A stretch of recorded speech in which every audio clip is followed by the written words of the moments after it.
నమస్తే, welcome to Rudra TV. Angry hero Rajasekhar ఒకప్పుడు చిరంజీవి, వెంకటేష్, బాలకృష్ణ, నాగార్జున లాంటి హీరోలతో పోటీగా సినిమాలు చేశారు. కానీ రాజశేఖర్ ఎప్పుడూ టాప్ 4 లో నిలబడలేదు. అందుకు కారణాలేంటో ఈ కథనంలో తెలుసుకుందాం. యాంగ్రీ హీరో రాజశేఖర్ గురించి పరిచయం అవసరం లేదు.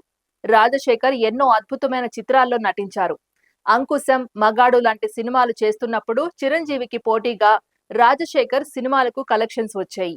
అప్పట్లో టాలీవుడ్ లో టాప్ 4 హీరోలైన చిరంజీవి, బాలకృష్ణ, నాగార్జున, వెంకటేష్ అందరితో రాజశేఖర్ పోటీ పడ్డారు. ఆ నలుగురు హీరోలు ఇప్పటికీ రాణిస్తున్నారు.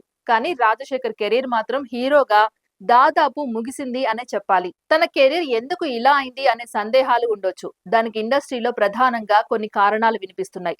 అవేంటో ఇప్పుడు తెలుసుకుందాం.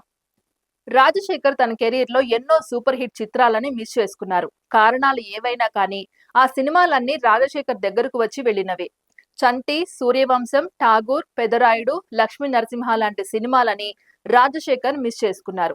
ముఖ్యంగా ఠాగూర్ సినిమా విషయంలో పెద్ద వివాదం జరిగింది. రమణ సినిమా రీమేక్ తర్వాత రాజశేఖర్ చేద్దామనుకున్నారు. కానీ కొన్ని కారణాల వల్ల అది చిరంజీవి చేతుల్లోకి వెళ్ళింది. 90వ దశకం మొత్తం ఎలాగోలా క్రేజ్ మెయింటైన్ చేస్తూ వచ్చిన రాజశేఖర్ 2000 సంవత్సరం తర్వాత బాగా డౌన్ అయ్యారు. పవన్ కళ్యాణ్, మహేష్ బాబు, ఎన్టీఆర్ లాంటి హీరోల రాకతో రాజశేఖర్ సినిమాలకు క్రేజ్ తగ్గిపోయింది.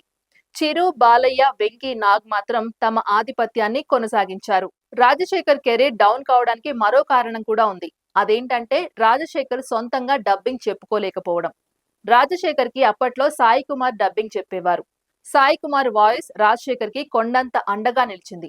అప్పట్లో చాలా మంది ప్రేక్షకులు అది రాజశేఖర్ ఒరిజినల్ వాయిస్ అనుకునేవారు. సాయి కుమార్ డబ్బింగ్ చెప్పడం మానేశాక ఇతర డబ్బింగ్ ఆర్టిస్టులపై రాజశేఖర్ ఆధారపడాల్సి వచ్చింది.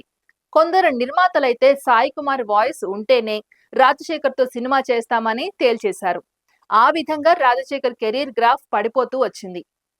ఇది ఇవాల్టి అప్డేట్. మరో అప్డేట్ తో మళ్ళీ కలుద్దాం. అంతవరకు చూస్తూనే ఉండండి రుద్రా టీవీ.